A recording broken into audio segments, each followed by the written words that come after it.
de la mañana, 35 minutos. Continuamos con más aquí en Arriba Bogotá. Y hoy le tengo el remedio, Lina. Vamos a hablar de un tema muy importante. Yo no sabía que esto existía, pero sí la ecpatía. ¿Usted sabe qué es? Tampoco. No es empatía, sino ecpatía con C. Y la doctora Lina Paraná nos va a entregar toda la información. Buenos días, bienvenida, psicóloga clínica, para hablar de toda esta situación. ¿Cómo me le va? Aníbal, buenos días. Lina, buenos días. Encantada de estar aquí con ustedes. No, encantados nosotros de que nos acompañe hoy viernes para que la gente quede con toda la actitud positiva y energía para este fin de semana. Pues la ecpatía es una condición diferente efectivamente de la empatía. Tenemos la empatía como una posibilidad de conectar con las otras personas, pero la ecpatía es el proceso mediante el cual nos cuidamos del exceso de empatía.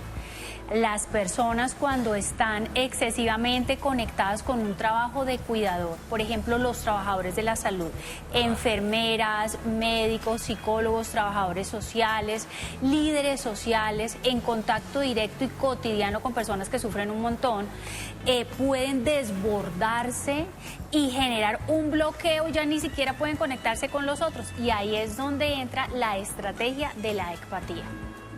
¿Es decir que eso está mal? El exceso de empatía, Lina, es perjudicial para la salud mental. Viene conectado a condiciones como el burnout, fatiga por compasión, donde la gente empieza a preguntarse, yo ya estoy en el lugar que me corresponde, siento excesivo dolor, puede cursar incluso con depresión o con cuadros ansiosos, porque la gente no toma distancia emocional de un trabajo que le requiere mucho emocionalmente.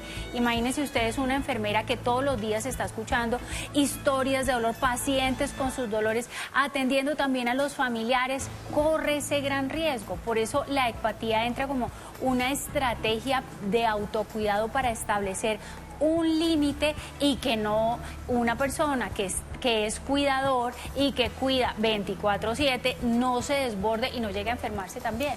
Es decir, a ver si ya le voy entendiendo un poquito. Por ejemplo, un ejemplo así, usted que es psicóloga.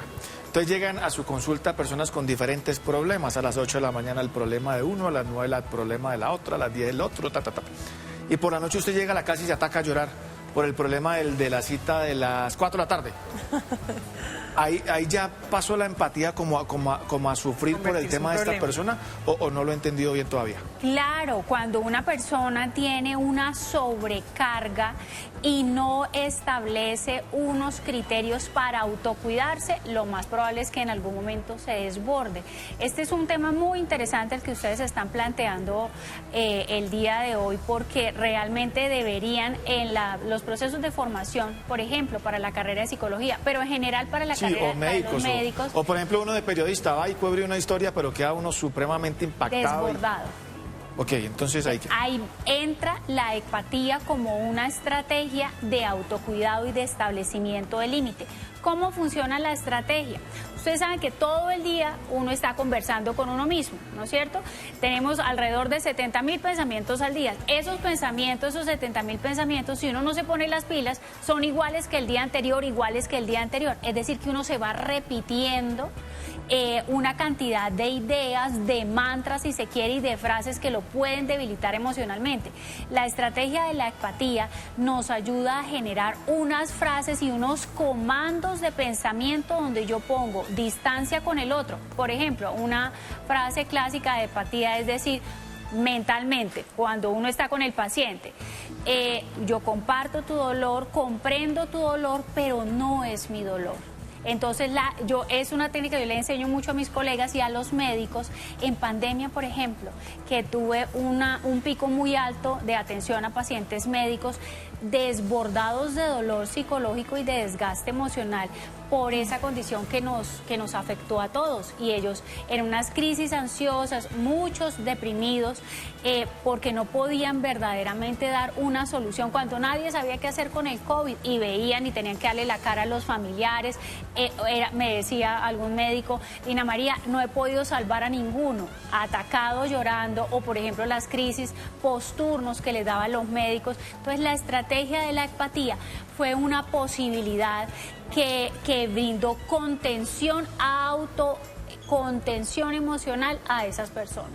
Ahora, usted habla de esto y yo no puedo dejar de pensar en las madres ¿cierto? En quienes tenemos hijos o quienes tenemos personas bajo nuestro cuidado y entender que no todo el tiempo podemos controlar diferentes situaciones en las que estas personas pueden estar en riesgo, en el jardín, en el colegio, en la universidad, o de pronto cuando los hijos piden un permiso para salir en la noche, de pronto a irse a una fiesta. Y entonces esa sobrepreocupación podría entenderse como exceso de empatía con esa persona para que no le pase nada. ¿Las mamás padecen de esto? No está tipificado dentro de los marcos de crianza, digamos, para ser muy técnicos, sino en condiciones asociado a condiciones de profesiones de salud.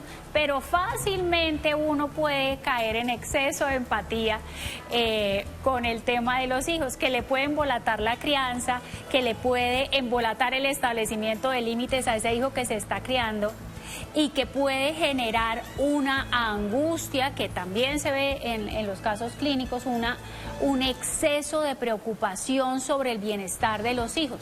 O sea que esta estrategia, perdón doctora, está relacionada o solamente se aplica para personas que desde lo profesional exceden su preocupación con terceros que no tienen a cargo en su familia, sino que son personas con las que se tienen que cruzar diariamente y están excesivamente preocupados por ellos. De acuerdo, y se llevan los casos, digamos, para todo el sector clínico, se llevan los casos para la casa, entonces pueden dormir porque piensan el paciente, no. Pero lo que tú estás tocando es muy importante, porque estoy acordándome de las familias que tienen a un hijo en una condición médica importante. Entonces allí ese papá no descansa, esa mamá no descansa, un paciente que tiene diabetes, un paciente que tiene un hijo que tiene un cáncer, que tiene una condición médica del orden crónico que le afecta su calidad de vida. Entonces el tema del cuidado lo desborda a ese papá, a esa mamá, los desborda como familia. Puede presentarse allí la empatía, pero la estrategia está, y la estrategia implica tener primero conciencia de que estamos atravesando por una condición de exceso de empatía, saber cómo nos estamos sintiendo, y para poder regularlo debemos generar mecanismos no solo de reconocimiento, sino también de pausas psicológicas. Y las pausas psicológicas es en este momento no puedo seguir adelante, me voy a tomar 5 minutos antes de entrar al siguiente caso, voy a dejar la agenda un momento para hacer una llamada a una persona que me reporta bienestar, voy a hacer ejercicio, voy a hacer respiración consciente, voy a dedicarme un momento a mí. Y eso las mamás muchas veces lo olvidamos en el teje y maneje de todos los días y las demandas que tiene la crianza. Doctora, entonces, a ver si ahora sí le entendí. La empatía es cuando usted, digamos... conecta, genera algún grado de conexión con cualquiera de las, digamos, de las profesiones, oficios, no sé. La empatía es la estrategia para que esto no lo perjudique usted en su vida personal. O cuando usted termina su trabajo, se acabó. Usted acabó a las 4 de la tarde, a las 5, a las 3 de la mañana, qué sé yo, ya. Listo, hasta aquí llegué yo, ya ahora me desconecto y me voy para otra cosa.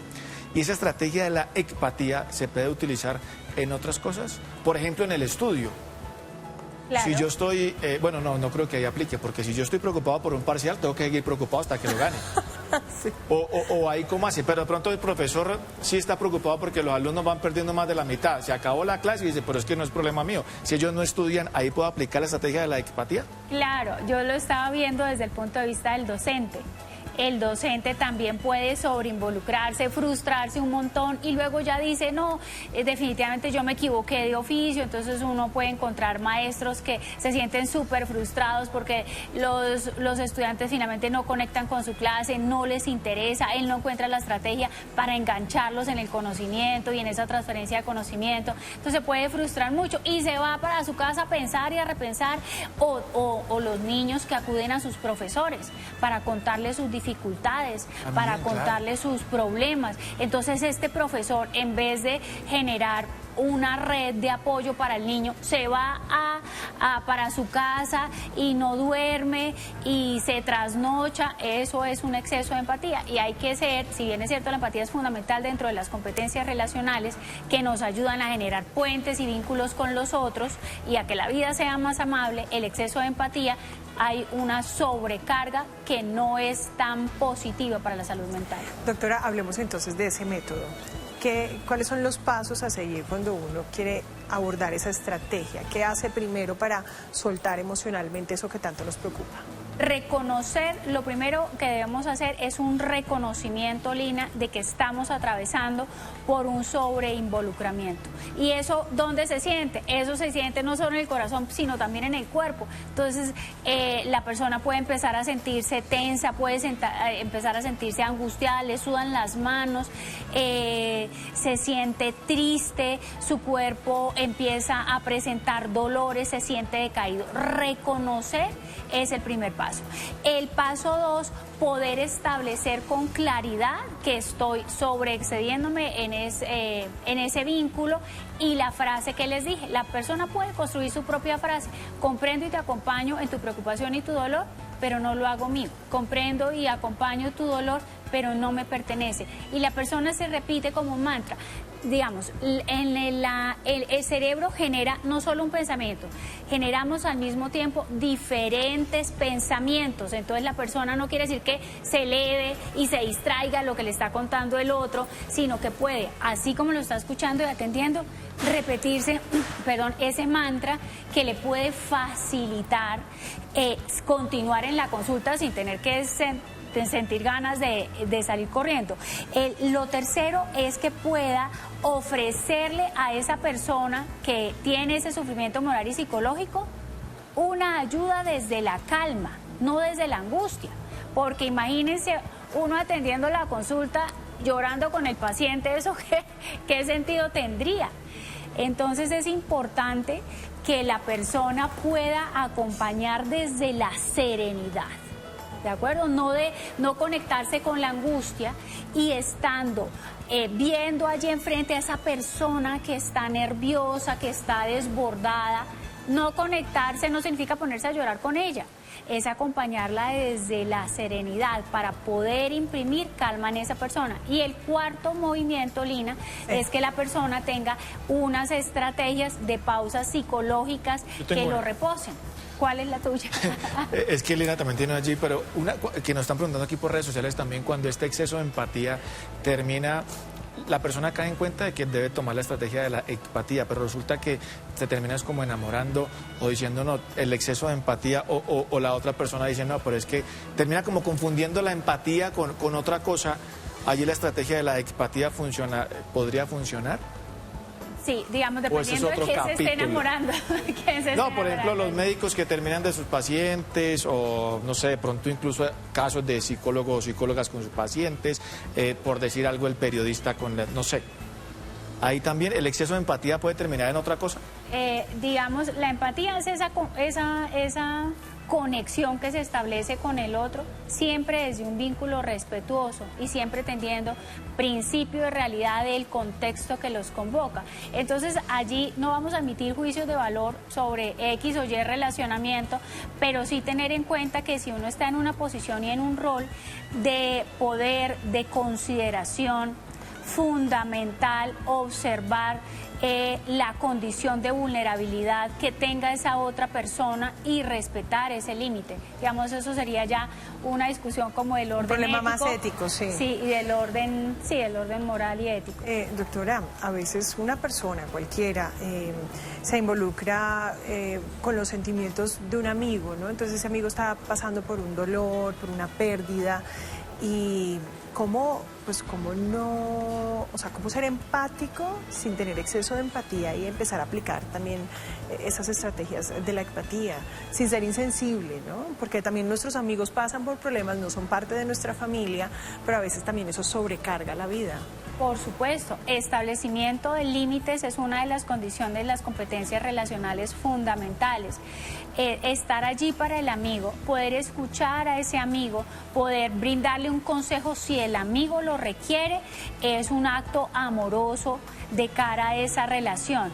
Pero que le resolvamos completamente el tema al amigo, le quitemos la responsabilidad de asumir lo que el amigo tiene que resolver, dar consejos sin que nos los hayan pedido, es un exceso de empatía muy mal aplicado.